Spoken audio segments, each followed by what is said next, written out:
বৌদি, আমাদের দুর্গাপুজোর চাঁদাটা নিতে এলাম। এই গত বছর 2000 টাকা ছিল, এবছর 500 টাকা বাড়াই নাকি?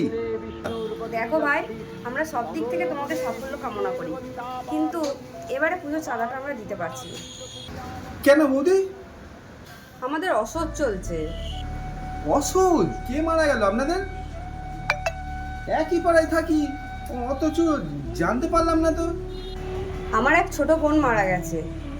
ও তাই? কবে? আপনার নিজের বোন? কেন?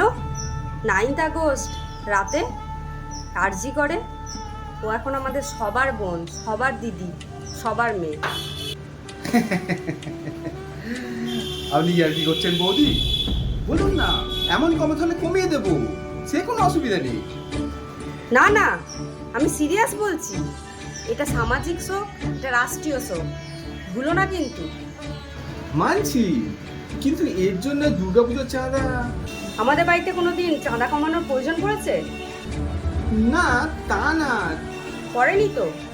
তবে যতদিন না আমরা সুবিচার পাচ্ছি ততদিন এই শোক চলবে।